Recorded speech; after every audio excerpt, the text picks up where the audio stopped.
Hello, this is Glassman31. I'd like to talk to you about the game of Stratego, show you some of my strategies, show you some of my opponent's strategies. Watching this video, you'll get to see my pieces as well as my opponent's pieces. Because this game is pre-recorded, I could go back and figure out what all the pieces were my opponents were playing, and so you'll get to see all those.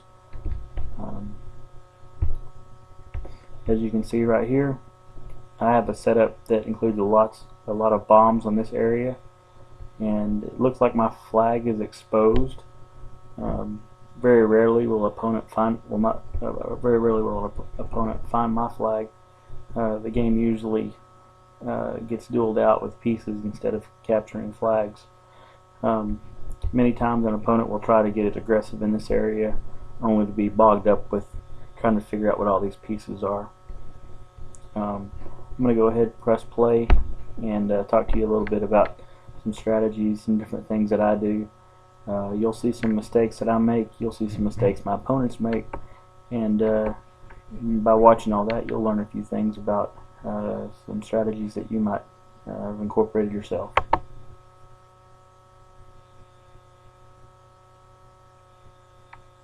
My opponent starts off by being very aggressive. Before is a piece you would like to kind of keep hidden, in my opinion, until maybe halfway through the game. But they're going to be aggressive, and I'm sure there's a reason why they want to do that. So we'll see if it plays out in their favor.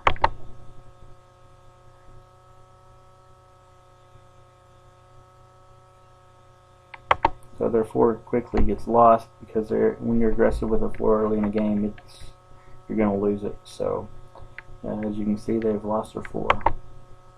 But then again, my 3 is now vulnerable because it's visible. Now they moved down a 2, and I don't know it's a 2 yet when I was playing this opponent, but they did move down a 2, and I'll eventually find that out. Well, now I know that my opponent has this area pretty much blocked off with their 2 bombs. I like to be aggressive in this area, personally. I know that it's a strategy not to be aggressive in this area because you're very vulnerable when you're coming up the middle, but it's just an area that I prefer to be aggressive at.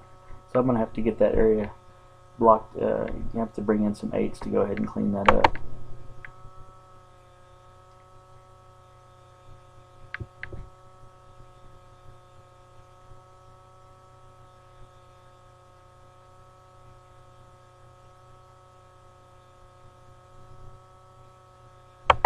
I pretty much know that there's a strong piece behind this 7.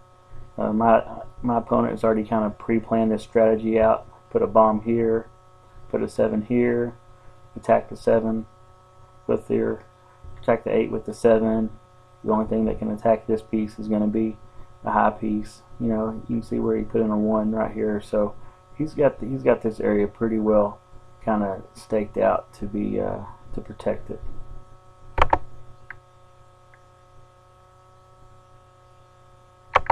I like to move my 9s 1 piece at a time. There's no sense in revealing to your opponent that truly is a 9. You want 9s to not necessarily scout out other pieces by attacking. You want 9s to kind of portray to be stronger pieces than what they really are. So you can be aggressive with a 9 and make it appear to your opponent as a strong piece.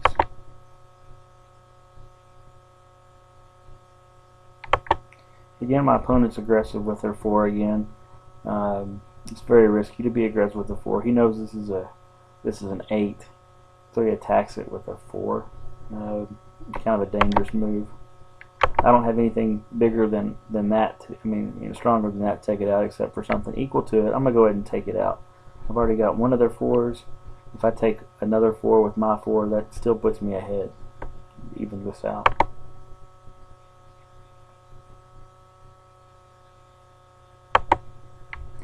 My opponent attacked a 9 just to figure out what this is. So I guess my opponent really wants to know where the bomb is so they can be aggressive. My 5 went ahead and attacked this 7. and as I predicted, there's a strong piece there going to take me out. See, my 9 moves this direction. I'm trying to psych my opponent out, make him think this is a bomb. So if I move this direction and this direction and leave this piece standing still, they probably will assume that that's a bomb.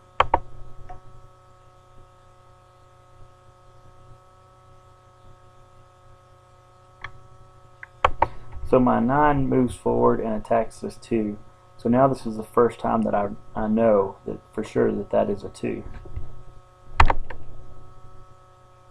Now you see me be aggressive with this piece, which is a 5. My opponent doesn't know what this piece is yet, so I am trying to psych my opponent out to say that this is a 1.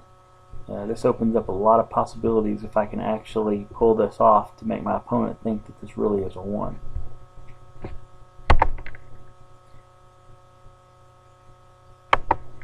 And as you can tell, well, my opponent's trying to psych me out as well, because if this truly is a 1, well, then this piece that they moved down is not a spy, but they might be trying to make me think it's a spy.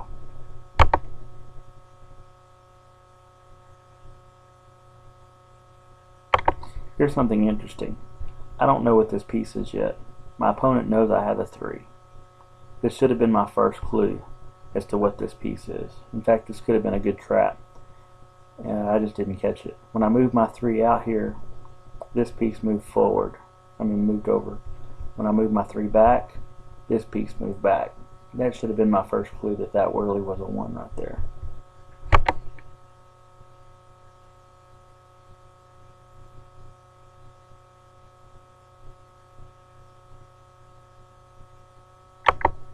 And you might ask yourself, well, how come I didn't go ahead and attack my 1 with this 4? There's a reason for that. Right now, if I was to go ahead and attack this piece with that piece, now my opponent knows he can be aggressive with his 2 and try to come and take pieces what he knows. He knows that this is if I attack with my 1, he knows that this is a 2, 3, 4, 5, 6, 7, 8, or 9. He already knows this is a 3. He knows that this piece is a 2, 3, 4, 5, 6, 7, 8, 9. He can sneak around here, be a little aggressive. When my 1 comes to try to attack, he can sneak back here and try to psych me out that there's a spy over here in this area. So I want to get my 2 over here to kind of block this off before I go attacking with my 1. I don't want to reveal my 1 this early.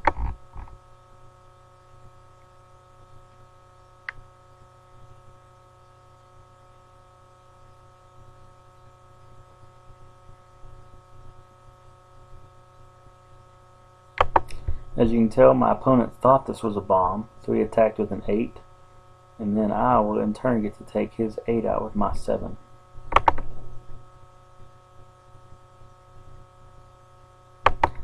Now I move my 7 back here, and you might ask, well, what's going to protect your 7? Why move your 7 back here? Because this is a bomb and this is a bomb. The strong piece comes and attacks your 7, you have nothing to attack back with. Well, my opponent doesn't know what these pieces are. So I'm trying to psych my opponent out and make him think that one of these pieces is a strong enough piece that you come and attack my 7, you're going to be attacked as well.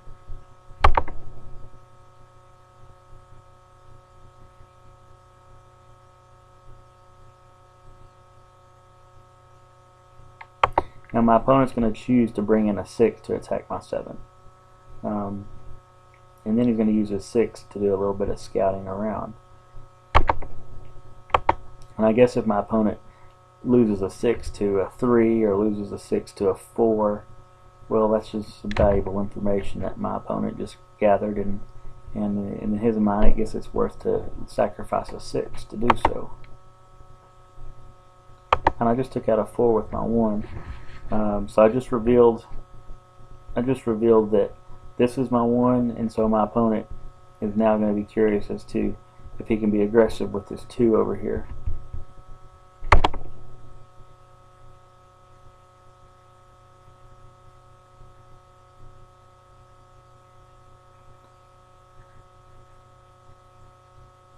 So my opponent found out that he is kind of blocked in this area with my 2. So in a way, I've actually kind of killed off these pieces. With having a 2 here and a 2 here, these pieces are pretty much dead in the water if he doesn't want to sacrifice his 2.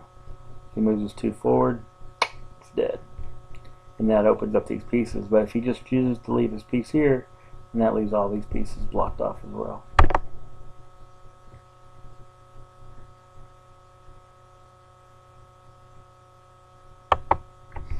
A little while ago I moved my spy all the way up here.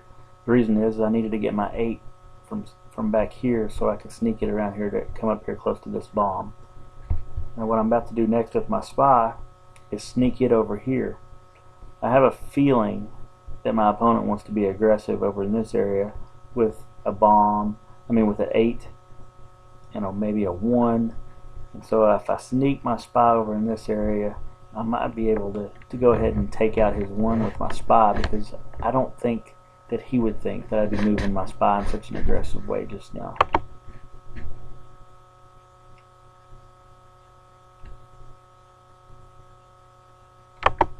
Now I go ahead and move this piece over. He doesn't know what it is, but he is in a position to be aggressive to attack right here, or to attack right here. And so if my opponent sees that I'm trying to protect whatever this might be, then he's going to be cautious. I don't really want him to find out this is a bomb yet. It'd be great to go ahead and kill one of my opponent's pieces, but I still would like to keep my opponent guessing as to what's over here and not really finding out yet. But then again, my opponent would like for me to be enticed to come up here to his trap to find these pieces. I really strongly suspected that there was a 1 over here, which is probably exactly what my opponent wanted me to do.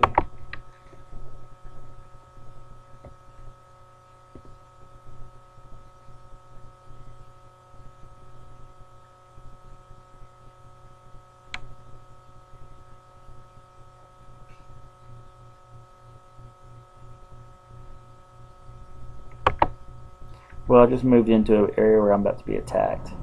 If I was smart, I could have moved this 4 over.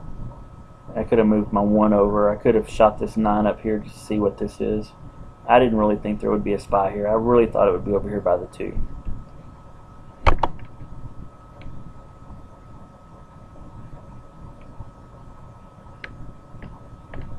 Well, now I'm kind of mad. I either have to get real aggressive or get beat. My opponent kind of has me beat at this moment because he just took out my 1.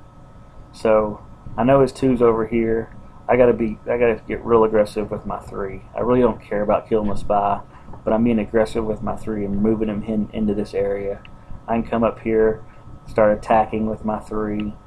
I got a 9 here, so I can start exploring as to what's over here and keep getting my 3 involved in taking out more pieces.